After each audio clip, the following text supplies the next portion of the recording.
All right, we're good. Good afternoon, everyone. Good Tuesday to you. Hope that your week has started off well, and it's been a beautiful week here in Jackson, Tennessee. And I'm happy to have Alan Seenestring, my good friend, here with us on our study for today. Alan and I actually were on a Zoom call earlier this morning with another friend of mine, Brady, who preaches for the church in Texas. Brady Cook, he one of the directors, owners, operators. I'm not sure exactly what you would call his title for Diakonos Marketing. He helps churches in their marketing plans and helping them with websites and things such as that. And he has been focusing a lot on Bible teaching and evangelism from an electronic standpoint over the internet and social media. And he had seen this study that Alan and I have been doing over the past few months and was interested in having us on to be able to talk with him about that. And we had a great time telling him about what we've been doing here on Walking Through History, kind of our idea behind it, what we're trying to accomplish, and some of the ways we've gone about it. So it was good to discuss that with him, and I hope that it might help others, maybe encourage some others if they feel like they have the opportunity to do so, to tackle this type of a project together with someone that they can work well together with. We had a great time, and I hope you feel the same way, Alan. It was good to be with you this morning and good to be with you again this afternoon as we continue through this study in Genesis. Yeah, I'm a little off since we did that this morning. I feel like my whole day kind of seems a little bit different than normal. So I've already talked to you too much today. This is gonna be way too much now. And just talk with Katie, my wife. She can give you some tips on how to handle me throughout the day, because she obviously has to spend too much time with me as well. We are happy to be here with you, though, and we're thankful for you joining in with us. We're in Genesis chapter 42. We're going to be looking in this text, 42, and also Genesis chapter 43, as we're continuing the story that is found within Genesis, this story of God bringing about the Christ. The beginning of that process is found here within Genesis. We go all the way back to Genesis chapter 3 to see where that is first talked about, and then specifically in Genesis chapter 12, God promises Abraham that through his seed, all the nations of the world would be blessed. And we are able to look back with this entire Bible before us and see that that is a promise and a future premonition for the Christ to come into the world and to restore mankind's relationship with their God. And we're seeing how God is going to bring that about. That's really what the story of the Bible is about. The story is about God accomplishing his purposes, bringing about the Messiah, so that all the people of the earth can be blessed, that all can be restored to their God, all can regain fellowship with him. We're going to see how he does that through the family of Abraham, and specifically as he's bringing about this process to preserve the lineage. Joseph is often seen as the main character of this last portion of Genesis, and while I understand that he is certainly the one that plays the most prominent role and maybe has the most power in these texts, I would say that really it's all the brothers. All the brothers are playing a role in the preservation of this lineage. And in fact, if we're going to talk about who's the most important, that'd probably be Judah, because Judah is going to be the one through whom the Christ is eventually going to come. But up until this point, we can go back to Genesis chapter 37 and see that Joseph was the favorite son of their father Jacob. And because of that, and maybe a little bit of pride on his part with dreams and such, spying on his brothers, the brothers eventually kidnap him and sell him to go down into Egypt, where he is bought by some Midianite traders in verse 38, and they take him down to Egypt and they sell him to the house of Potiphar. He rises very quickly in position in Potiphar's house and is elevated to the second in command, below only Potiphar and his wife.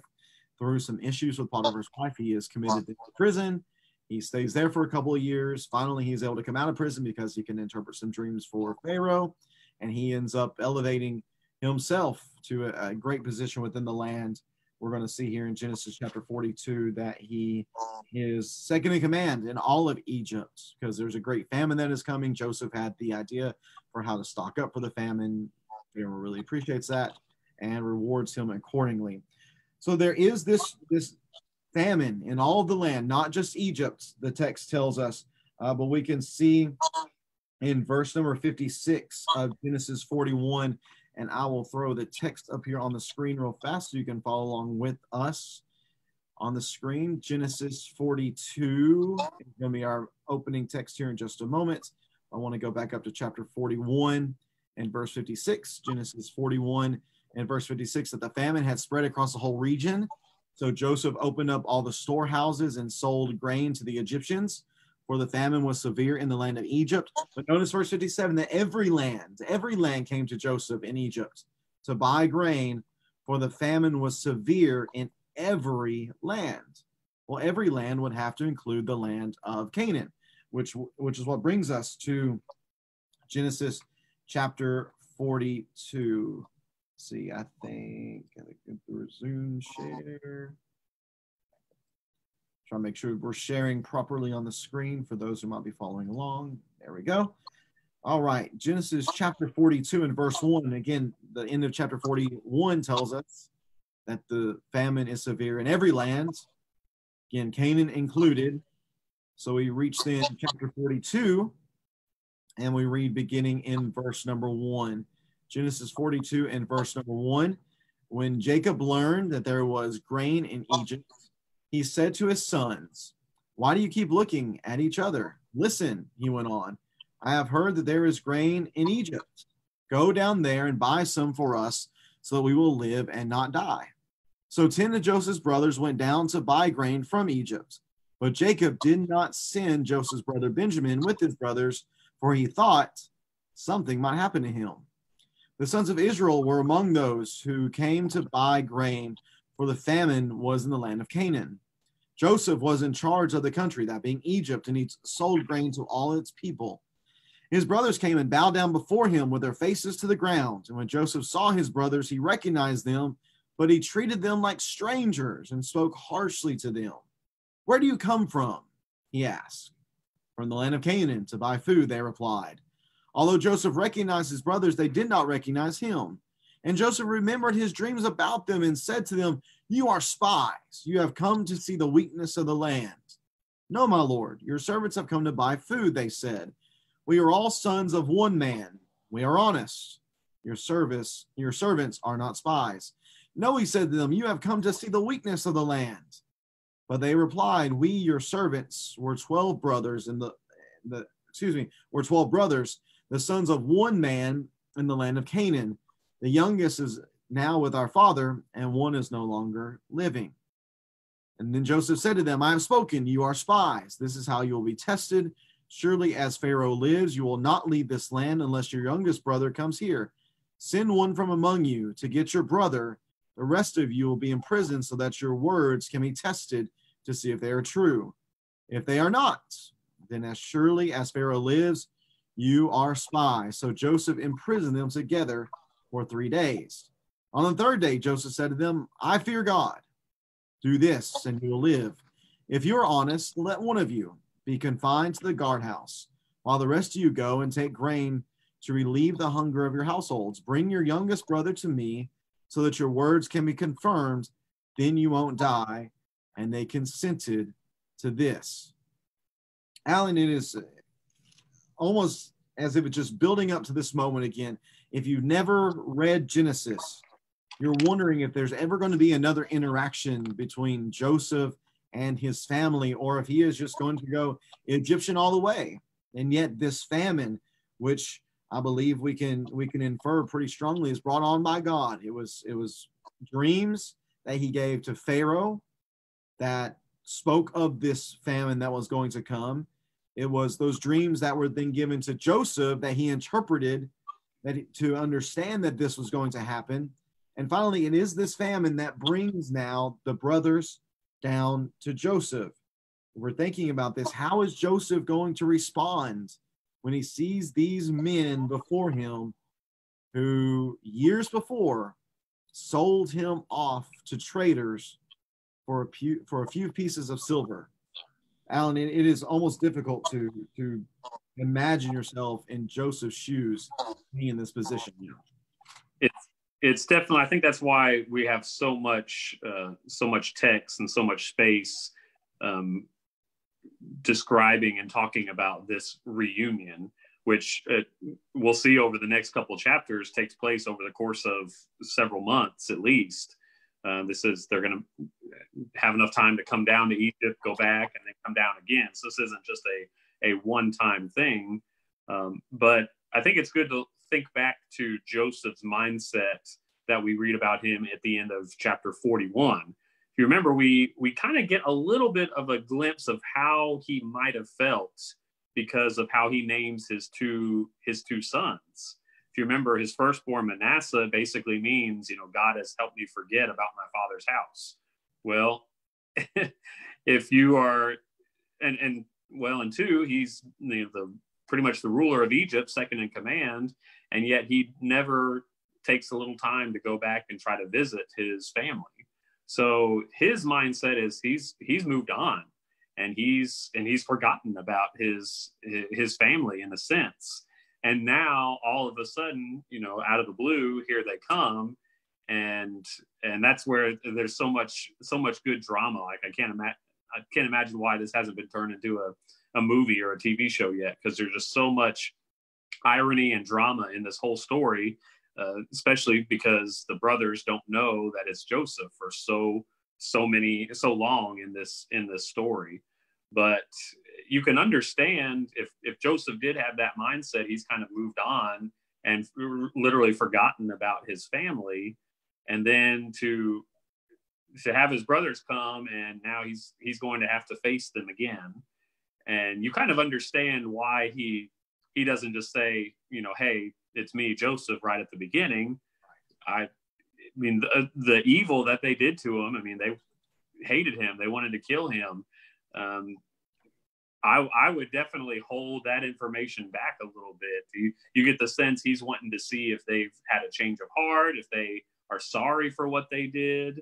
If he just said, hey, it's me, Joseph, he would never really know that. And it would be hard for them to reconcile, because it's kind of, there's one phrase he's talking with the brothers, and they say, we are honest men. Well, a little ironic, because he knows that that's not true at all.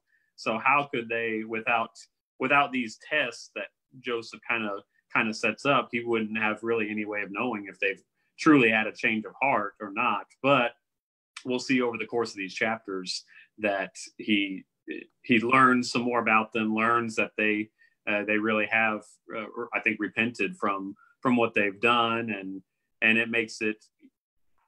I think it makes it possible for them to reunite in such a positive way.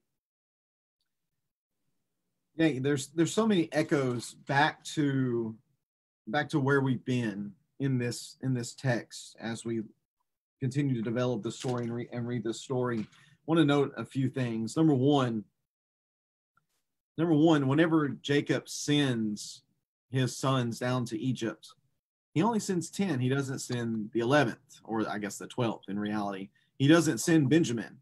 And notice what the text says, that he thought something might happen to him. Remember, Joseph and Benjamin are full-blooded brothers. They both have the same dad and the same mom, the mom being Rachel.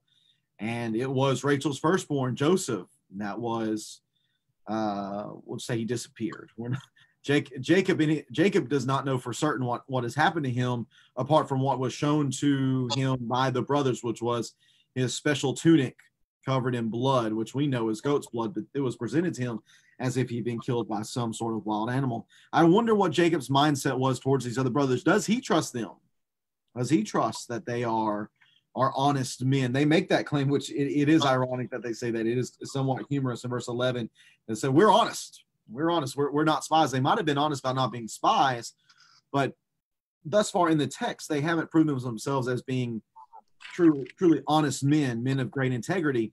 And even if they have developed some integrity up until this point, they still can't say that they're truly men of integrity, because they continue to hide the secret, this great secret of what truly happened to Joseph. So maybe Jacob, in saying something might happen to him in verse number 4, maybe that's him saying he doesn't trust the brothers all that much. We continue on and we look at verse number 7, that Joseph recognized his brothers, and right before that, verse number 6, they came and they bowed down before him. Well, we've seen that before too. Chapter 37 and verse 7, the dream that Joseph had, the sheaves of grain, that his sheaf was standing up and the rest of the brother sheaves bowed down before him. Here we see the fulfillment of that dream. And Joseph remembers that.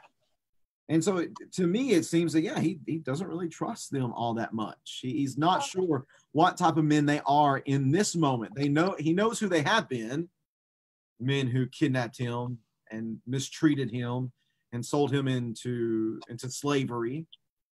As they come to him now, many years later, decades later, are they different people, or are they the same type of men? And we look at verse 21, Alan, and one of the things we have to try to keep in mind here is that as they come to Egypt and as they stand before Joseph, they believe they are standing before an Egyptian, a man who is completely Egyptian. Verse number 8 is something I've talked about numerous times before we have actually gotten to this text. Verse number 8 says that they did not recognize Joseph. They didn't know him. Why? Well, because he had been naturalized into Egyptian culture. If we go back in the text to chapter 41 and verse 14, when he's taken out of prison, he's shaved. Again, Hebrews would have, the Hebrew people, probably bearded type people. Well, he's shaved, no beard, probably no hair of much of any sort. His clothes are changed. That's just him being elevated from prison to now standing before Pharaoh. Well, then once he becomes Pharaoh's right-hand man in chapter 41 and verse 42, the text says that Pharaoh removed his signet ring from his hand and put it on Joseph's hand, clothed him with fine garments, and placed a gold chain around his neck. He is then married into the family of a priest, an Egyptian priest. We can assume, I believe, pretty solidly that at this point, Joseph looks just like an Egyptian. You would not know of his actual background because of what he looks like and how he's behaving at this time.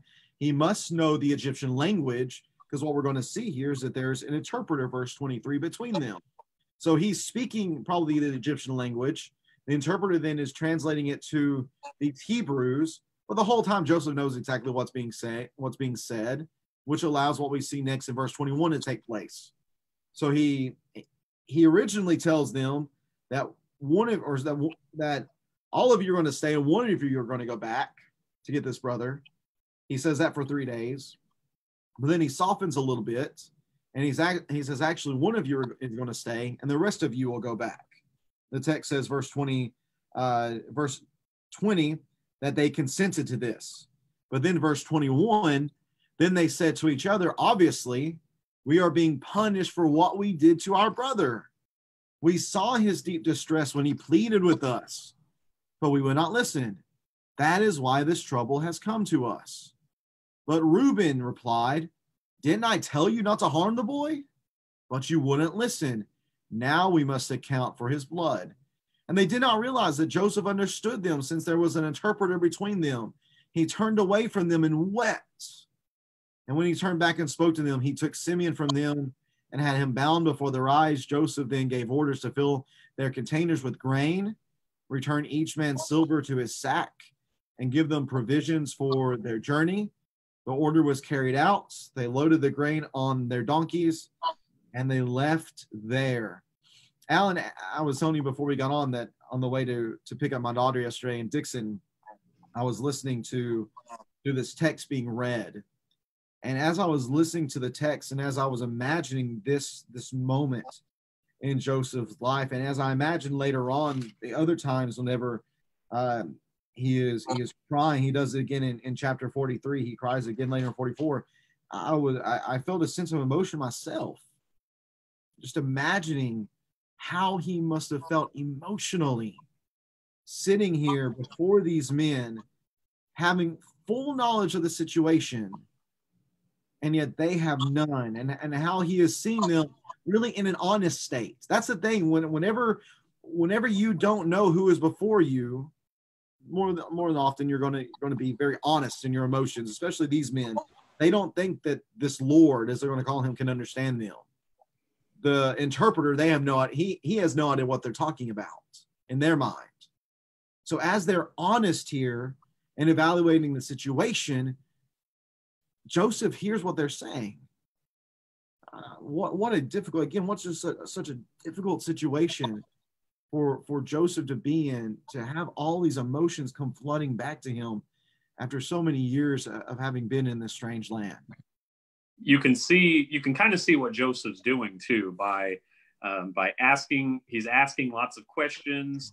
If you remember, of course, it's tough for us to get into their shoes because we know the whole story. But what does Joseph know at this point? He sees his 10 older brothers, and he knows they've said that Benjamin's alive, and they haven't even mentioned if Jacob's alive yet. So he doesn't. I don't think that he knows how they are at this point.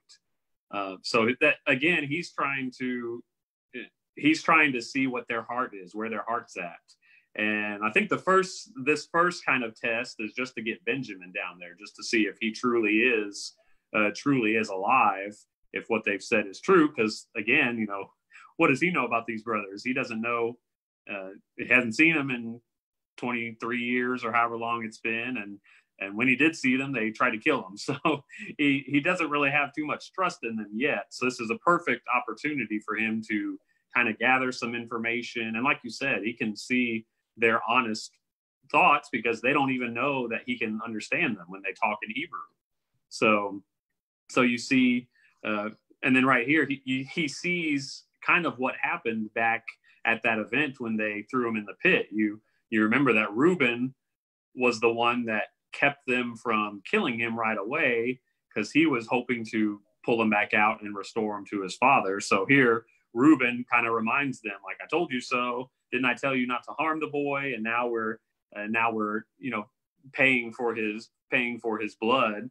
So he's learning that Reuben really wasn't a part of that group in the same way. So I think that's why he moves to the next brother and keeps Simeon instead of Reuben. Probably Reuben would have been the first choice to keep back, but next is Simeon, so he takes him and leaves him instead. But now there's a test for him. I mean, one of their brothers that they like, they didn't like Joseph. Well, I assume they all like Simeon. So here's a choice. They can go back and return with Benjamin, return the same way so they can save Simeon, or do they just leave him in the pit, if you will, just like they did Joseph? So this is a perfect test to see if they'll return. I mean, they were willing to be rid of one brother. Why not a second one? If they're the same people, then he'll never see him again, and Simeon will rot in jail, and that's it. But if they come back, then he has further confirmation that perhaps they've changed their ways.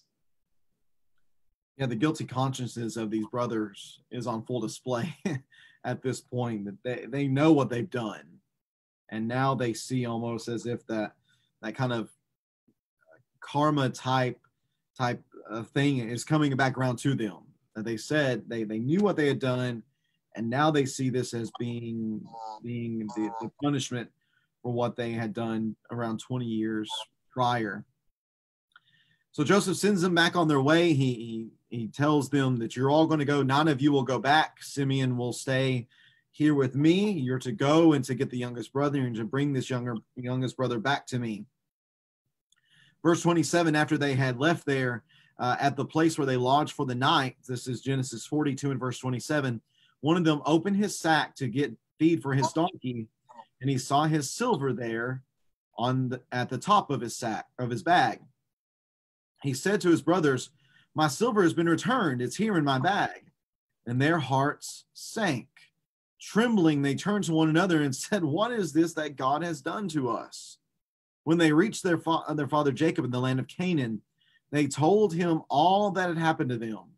The man who is the Lord of the country spoke harshly to us and accused us of spying on the country. But we told him we're honest spies. Or excuse me, we are honest and not spies. We were 12 brothers, sons of the same father. One is no longer living, and the youngest is now with our father in the land of Canaan. The man who is the Lord of the country said to us, this is how I will know if you are honest. Leave one brother with me, take food to relieve the hunger of your households, and go. Bring back your youngest brother to me, and I will know that you are not spies, but honest men. I will then give your brother back to you, and you can trade in the country. As they began emptying their sacks, there in each man's sack was his bag of silver. When they and their father saw their bags of silver, they were afraid. And their father Jacob said to them, it's me that you make childless. Joseph is gone and Simeon is gone. And now you want to take Benjamin? everything happens to me. Then Reuben said to his father, you can kill my sons if I don't bring him back to you. Put him in my care, and I will return him to you. But Jacob answered, my son will not go down with you, for his brother is dead, and he alone is left. If anything happens to him on your journey, you will bring my gray hairs down to Sheol in sorrow. We can see these tests of Joseph developing. Alan, if we're reading the story for the first time, we go back to verse 25, and we see that Joseph gave the orders to fill their containers with grain and return each man's silver to his sack. This apparently is happening unbeknownst to his brothers. Therefore, at the place where they lodged for the first night, verse 27, one of the brothers found his money, and they were afraid. They get to their father's house in Canaan, and they end up finding that all the money has been returned. Here's another test, it seems, that Joseph is putting before them, not just concerning their brother, but now concerning the silver, it seems. Alan, what do you make of the fear of the brothers? And then what do you make of the reaction that Jacob has to this request that Joseph puts forth about bringing Benjamin back to Egypt, and Jacob's unwillingness to let such a thing happen? I love this test that Joseph gives because, it would have been a test for them to show how much they care about Simeon, whether they come back or not. But now they've got even more incentive not to come back because they've basically gotten all the grain and they've kept their silver too. So it parallels well with when Joseph was sold for some pieces of silver. Now they have a choice. They can basically sell their other brother Simeon to keep all their silver, or they bring it back with them. So even a stronger test for them, just to see whether they love money more or their brother. And then Jacob's kind of a jerk here, because he in verse 36, is it me that you want to make me childless? Joseph is gone and Simeon is gone. Now you want to take Benjamin. Everything happens to me. They've already told him, like, Simeon's just in jail. He's not dead. He's just in jail, but he's already, in his mind, like, he's gone, and there's no way he's not going to let Benjamin go. So clearly the brothers aren't going to go back down and rescue him. So he's already just washing his hands of Simeon there in a way. And so he's a bit of a jerk there. And then Reuben slides in, and this is why we kind of see Reuben in a negative light. He's always just trying to be the leader, but he just doesn't have the respect. Even before, he says, didn't I tell you not to harm the boy? He's basically telling him, I told you so. That's not really something that a good leader would say to the people, or to his people that are following him. So they clearly, Reuben has just completely lost all standing, and he has this big grand gesture, which is kind of silly. You can kill my two sons if I bring him back to you. So to make it better, if we lose Benjamin, kill your two grandsons. Kill your two grandkids, yeah. And this is definitely, I think this is supposed to be kind of a contrast with Judah in the next couple chapters. And Judah is going to be willing to put his own life on the line, whereas Reuben, the oldest, who should know better, is only willing. He's not willing to offer his life as assurance. He's only offering the lives of his two sons. So you can see how a great difference between these two men. But Jacob knows Reuben's character as well, and he just flat out says, "My son's not going to go with you." He's if he went on that journey and if he dies, same thing he says about Joseph earlier. You'll bring my gray hairs down to Sheol. So he would not be able to survive or live with himself if something happened to Benjamin. Right. He's thinking, this is a terrible idea. Why in the world would I let the son of my favorite wife go down to this place far away, to a place, and to a man, being Joseph, though he doesn't know that, to a man who has treated you like this, and has even kept back one of my sons. Why would I do this? But yeah, I think verse 38 shows us that there just is not much trust between Jacob and his sons, maybe over the years, maybe. We don't know definitely, but maybe over the years he's kind of got an inkling that, that whole thing with Joseph, it just doesn't add up like I think it should. It's not making as much sense as maybe it did in the early days right after it happened. But he's not going to let that happen. And I also find it, you're talking about verse 36, I find that ironic, everything happens to me. Everything is against me, is the way other translations describe Joseph or Jacob's feelings here. But think about Jacob, the life that he's lived up to this point. He himself has been a very nefarious person in the way that he has dealt with his brother Esau, the way he has dealt with other people. And he's thinking, all these bad things are happening to me, almost as if I don't deserve this.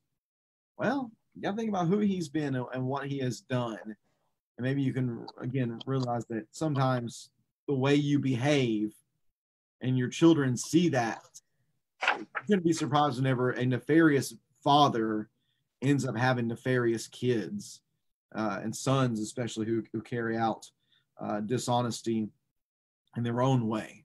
But so we end up here at the end of chapter 42, and we're thinking, he's not going to send them back. He's not going to send Benjamin back with these other sons. Simeon's done for. He's going to die, and his bones are going to rot in Egypt. And chapter 43 tells us that the famine in the land was severe. This famine that originally caused them to go down to Egypt to get grain, it's still continuing on. And when they had used up the grain that they had brought back from Egypt, their father said to them, and this to me just seems silly that Jacob would think that this would be the appropriate thing to say, almost as if nothing has happened before this. Go back and buy us a little food. Like that would just be a simple thing to do. So Judah reminds him, verse number 3, the man specifically warned us, you will not see me again unless your brother is with you. If you will send our brother with us, we will go down and buy food for you. But if you will not send him, we will not go. For the man said to us, you will not see me again unless your brother is with you. Why have you caused me so much trouble, Israel, being Jacob asked? Why did you tell the man that you had another brother? And the answer the man kept asking about us and our family. Is your father still alive? Do you have another brother? And we answered him accordingly. How could we know that he would say, bring your brother here? Then Judah said to his father Israel, send the boy with me. We will be on our way so that we may live and not die, neither we nor you nor our dependents. I will be responsible for him, and you can hold me personally accountable. If I do not bring him back to you and set him before you, I will be guilty before you forever. If we had not delayed, we could have come back twice by now. Then their father Israel said to them, if it must be so, then do this. Put some of the best products in the land in your packs and take them down to the man as a gift, a little balsam and a little honey, aromatic gum, resin, pistachios, and almonds. Take twice as much silver with you. Return the silver that was returned to you in the top of your bags. Perhaps it was a mistake. Take your brother also and go back at once to the man. May God Almighty cause the man to be merciful to you, so that he will release your brother and Benjamin to you. As for me, if I am deprived of my sons, then I am deprived. Alan, there comes a moment in the story of this family that they've got to eat. There's a famine. There's only one source of grain in all of the lands, and that is in Egypt. They have to go to Egypt for food. Yet the only way they're going to Egypt for food is if they fulfill the request of this Lord down there. They've come to an impasse. It's either Jacob doesn't let Benjamin go and they starve, or he has to give in, let him go, and they have an opportunity for grain. What do you make of number one, Judah? You've already mentioned Judah. I believe he shows himself very well here. We see Judah stepping up here to be a strong leader. And we see Jacob, he eventually gives in. What do you think about all this? I think they're tied together. It takes the confidence that Judah has and the leadership that he has for Jacob to change his mind. I mean, Judah's smart. He's calm, and he's positive about it. He reminds him. He says, "I mean, this is what the man said. We can't go back without him." He's pretty matter of fact, and then he even has some confidence. We could have come back twice by now. So he feels that if, as long as we just do what we're told, we bring Benjamin, then they could have been back, and all of this would have been behind them. So. And he doesn't offer his two sons like Reuben does. He says, I will be responsible. You can hold me personally accountable for this. So that confidence and that leadership that's the type of person that Jacob will trust Benjamin with, not someone like Reuben. So Jacob finally sees that, of course, they're starving too. They need food. So that's, I'm sure, a part of it, but he's, sees someone that he can trust with his son, and who he knows will do whatever he can to keep him safe. Right. And we see here, if we're just making some connections from previous texts, notice, and this might sound familiar to us, notice what Jacob says to send with these brothers down to Egypt. He says in verse number 11, put some of the best products of the land in your packs and take down to the man as a gift a little balsam, a little honey, aromatic gum, resin, pistachios, and almonds. Some of that sounds familiar, Alan. Where have we seen that before? Actually, you stumped me on that one. I can't even remember now. Oh, you not catch that? Okay. Yeah, I didn't catch that one. You got me on that one. One from Nick. Got something that Alan didn't get. That does not happen often. I'm gonna make sure to save this little clip here. If we go back to, let's see here, chapter 37 and verse 25. This is after they have put Joseph in the pit. In verse 24, they took Joseph and threw him into the pit. The pit was empty without water. Verse 25, they sat down as the brothers. The brothers sat down to a meal. And when they looked up, there was a caravan of Ishmaelites coming from Gilead. Their camels were carrying aromatic gum, balsam, and resin. They're going down to Egypt. What we see here is some flashbacks, some echoes of what's already taken place.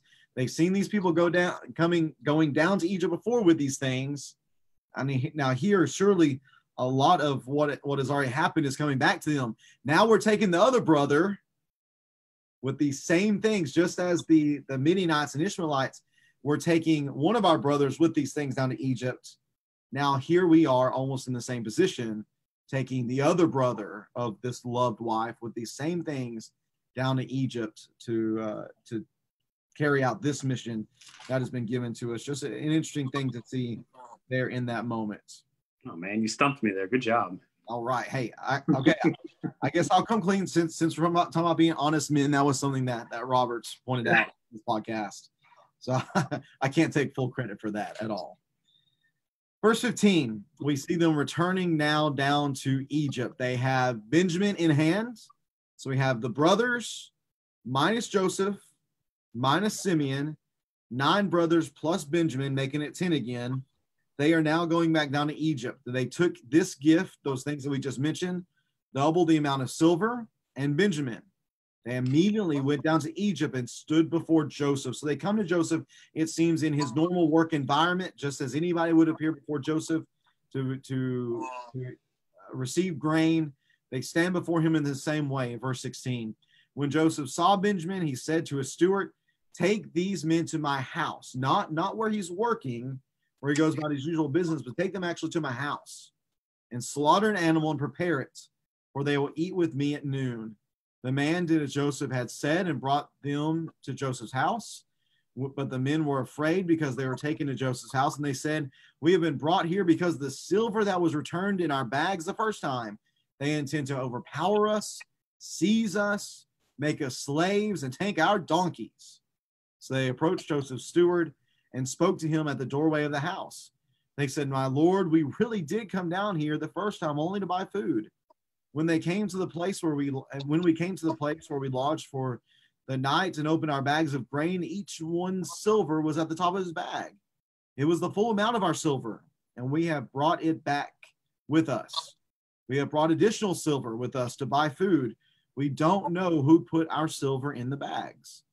Then the steward said, May you be well. Don't be afraid. Your God and the God of your father must have put treasure in your bags. I received your silver." Then he brought Simeon out to them. Then the steward brought them into Joseph's house, gave them water to wash their feet, and got feed for their donkeys. And since the men had heard that they were going to eat a meal there, they prepared their gift for Joseph's arrival at noon. And when Joseph came home, they brought him the gift they had carried into the house. They bowed to the ground before him. He asked if they were well. And he said, "How is your elderly father that you told me about? Is he still alive?" They answered, "Your servant, our father, is well. He is still alive." And they knelt low and paid homage to him. When he looked up and saw his brother Benjamin, his mother's son, he asked, "Is this your youngest brother that you told me about?" Then he said, "May God be gracious to you, my son." And Joseph hurried out because he was overcome with emotion for his brother, and he was about to weep. He went into an inner room and wept there.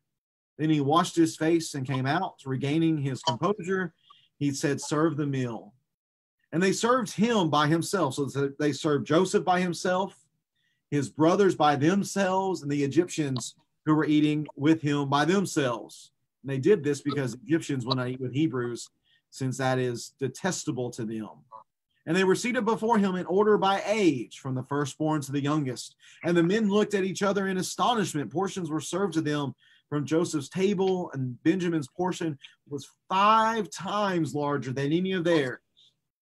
They drank and became drunk with Joseph. Alan, as they returned back to Egypt now, they really don't know what is awaiting them. They're not really sure what's going to happen. They have come back with the brother, yes, but they also have this silver that was found in their bags. And if we go back to chapter 42, multiple times, the presence of that silver in their possession made them fearful. They were scared that they might be seen as having duped the Egyptians, or having tried to get their cake and eat it too. They don't have to pay for their grain. And yet, as they come before Joseph, he is very cordial with them, and in fact treats them very well. What do you make of Joseph's response to their presence here? Just the way he treats them in general. And especially, we want to note, Alan, I think you'll agree with this, what we see at the end of the chapter, the way he treats Benjamin in comparison to the brothers. I think the presence of Benjamin definitely changes his demeanor a little bit. If you remember, I mean, Benjamin was not one of the brothers that threw him in the pit. So Benjamin is completely innocent in all this. Joseph has no reason to be mad at Benjamin. And of course, he's his full brother. He's probably just a young kid when Joseph last saw him. So he would have, he sees Benjamin and he immediately has to go out and weep. So clearly he's overcome right there. But I think we're going to see next, of course, the brothers, they come back and they were expecting probably at least a similar dialogue to the way they had before, Joseph speaking harshly with them. So they're bringing gifts. They're hoping to at least, make them happy and not mad at them. And you understand why when they're asked to come and eat with them. I mean, this man spoke so harshly with them before and put them in prison for 3 days and kept one of their brothers back.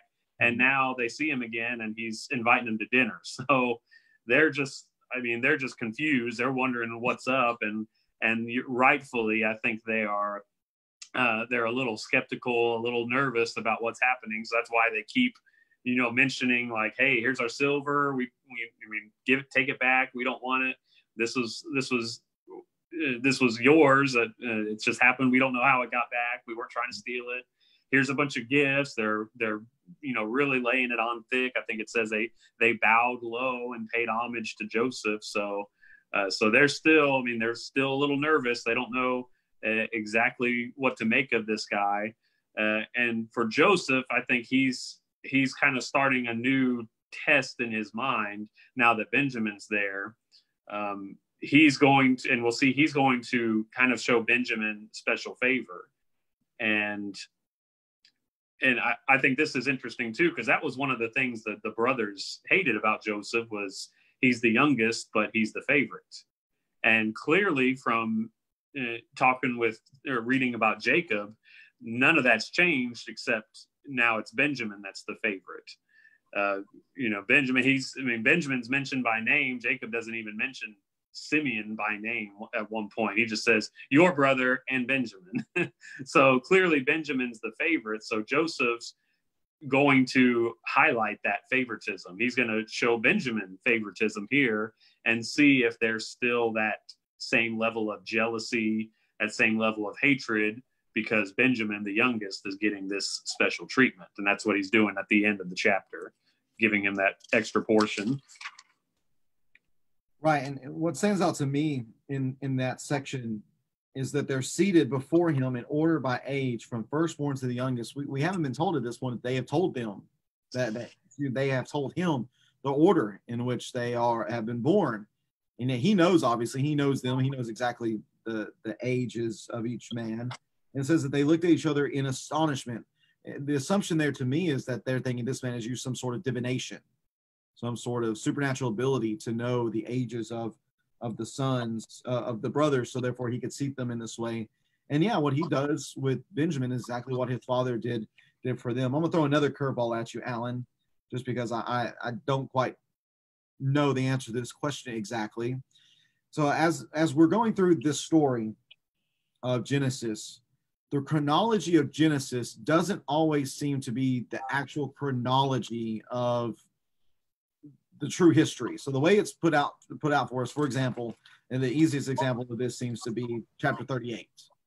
Chapter 38, what happens in chapter 38 does not seem to happen exactly between chapter 37 and 39. It seems almost if there's too much time in chapter 38 than there is what's between 37 and 39, if that makes sense. Yeah, there's got to be some overlap there. Yeah. Right. So I've heard it supposed by Roberts especially that it could be that Benjamin has not yet been born before Joseph leaves Canaan, before he's expelled from Canaan. Have you seen anything about that to try to that is either solidified that or caused you questions in that regard? I'm just not certain, because of course if we go back in the text, if we follow the chronology of the text, then Benjamin would have been born back in chapter 35. But again, the proposition by Roberts and some others is that Benjamin has been born. What do you think about that? Do you have any insight there that you could share with me? Help me with that question. Yeah, I kind of view. I understand where they're coming from, because in chapter 35, Rachel's death is mentioned, but it's alongside the death of two other people. Mm-hmm. So you get the sense that is just supposed to be a chapter of deaths, and that they didn't maybe necessarily happen all at once. It's just kind of a topical chapter. That's the chapter we're going to talk about everyone's death. So I understand that. It does give kind of a not a timestamp, but it gives a location. And in chapter 35 and verse 16, it says they went out from Bethel, and when they were still some difference. So it seems like they're traveling from Bethel. And then later on, I think in chapter 37, it kind of gives some more timestamp there. And obviously, probably a little time had to have taken place for them to return to Shechem. That's where the brothers were when Joseph visited them. So I've always just assumed that, Rachel died and Benjamin was born before Jacob was sold into slavery. I don't know how long. It could have, Benjamin could have just been a few years old or something, but I haven't seen anything that would make me think that Joseph never seen Benjamin before. I think, yeah, just the way he talks, I feel like he at least knows that Benjamin is alive and that he exists. That always was my assumption as well, that Joseph was knowledgeable of Benjamin, that he had known him in some capacity before him being taken out. So I was wondering, maybe there was something in the story that made that not exactly be the case, that you had seen, because of that being proposed by some of the resources that we've been using. But I had not seen that as well. I wonder if you had any additional insight to help us out here as we're trying to piece this story all together. Yeah. We'll leave Alan with what we see at the very end of chapter 34, that they drank and became drunk with Joseph. I wonder if this is another test. It's easy for people to be able to keep secrets whenever they're sober. But we know that alcohol is almost a magical liquid truth serum at certain times. I wonder if this is another test by him to see, if I get them drunk, maybe they'll be a little more loose and they will tell the truth that maybe they have been telling up to this point. Of course, we know at some places in Scripture, to be drunk is to simply be filled, to be satisfied with what is before them. But I wonder if this is more of an actual having too much to drink, and that being another test of Joseph. What do you think about that? Well, I think one thing he wants to learn, now he's learned that Benjamin's alive, and he wants to see how they react if Benjamin has shown favoritism. But I think he still just wants to learn from Benjamin, perhaps exactly how they've been. Because if you think about it, if they hated Joseph because he was the favorite, then why they would pass that hatred on to Benjamin as well.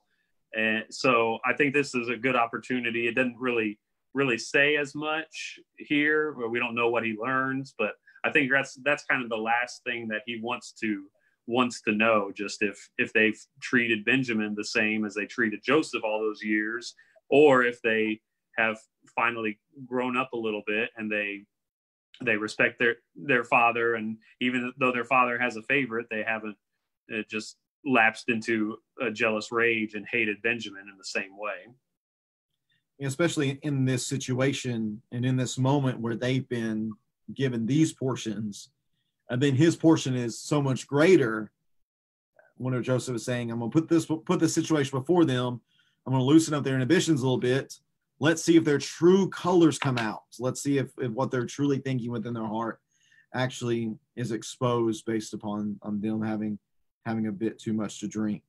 And yet what we see is that things seem to go well. And what we're going to see in our next study on Friday is that they're going to go on their way, and they might think that everything looks good, but Joseph has other plans. These tests are going to continue. Really what we're going to see is his final test, as the heading for our Christian Center Bible shows. This is Joseph's final test. It's going to take place in chapter 44.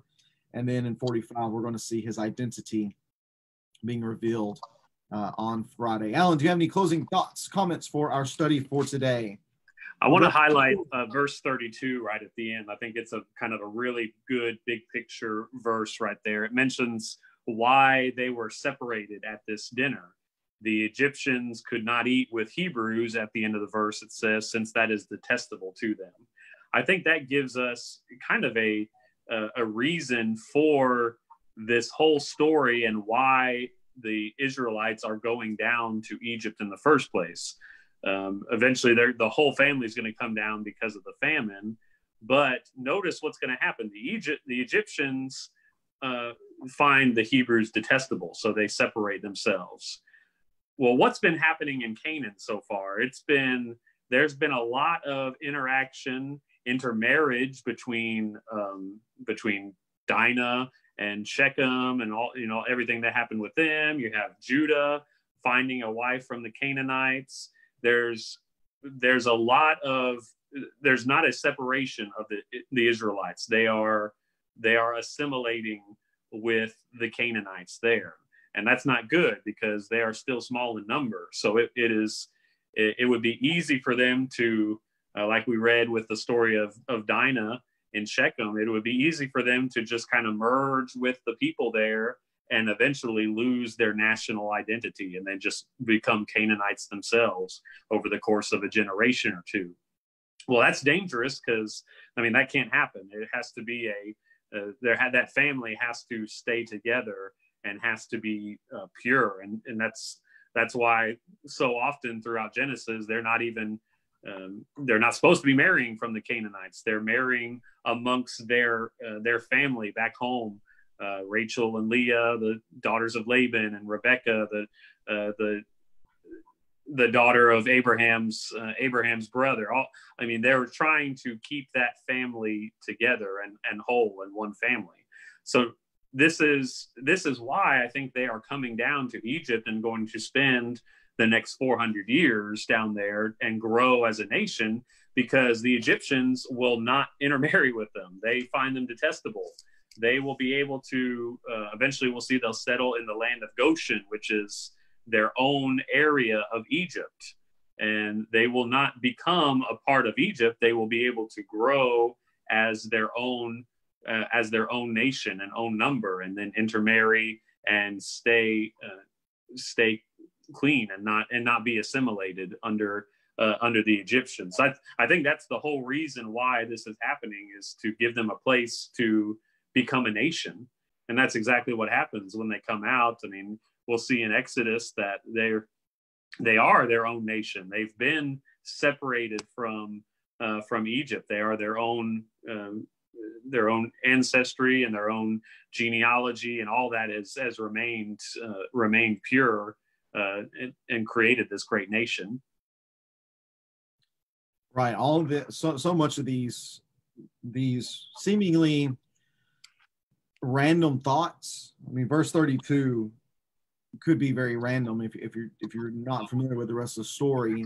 This interaction between the Egyptians and Hebrews, that is setting up what we're going to see later on here within the text, whenever they're put into Goshen and they're allowed to thrive in that place. Excellent stuff. Great stuff. Alan, thank you so much for your good teaching for us, bringing a lot of things to mind that maybe we have not noticed before. I will take the gold star today for having stumped you a little bit, though. That does not happen often, so I'm going to revel in that for at least a few moments. Thank you, Alan, so much for your good teaching. Thank you to all those who have joined us today. If you have any questions or comments about what we talked about here in this study or any of our previous studies, if you have any questions or comments about what's coming up in our studies, please feel free to leave that on the Facebook page in the comment section of this video, or we have an inbox that you can leave questions and comments in. We would love to address those if we have those before us. And we are thankful just for you being with us and participating with us in this study. We have thoroughly enjoyed it. As I mentioned at the onset of the study, we really enjoyed being with Brady Cook this morning, talking about this study that we've been doing, and being able to just talk about the joy that it's brought us, how much has benefited us being able to go through this text. And we hope that you feel benefited by having studied with us over the past few months and in the months to come as we continue to walk through history, the story of God, not just here in Genesis, but we also look forward to being in Exodus as well, continuing that story on here in the coming weeks. Thank you so much for participating. If you have any questions, like I said, leave them below. And if nothing else, we hope that you'll join us Friday as we continue this story. If you need somebody to study with tomorrow night at 6:30, we will be studying in the book of Philippians, the letter that Paul wrote to the Philippians. We'll be in chapter 3 tomorrow. We'd love for you to join us if you can at that time. If nothing else, you guys take care. Have a great rest of your day. Alan, thank you so much again. And we look forward to seeing all of our friends and family, audience that join in with us at our next study. Thank you, guys. Everybody have a great rest of your day.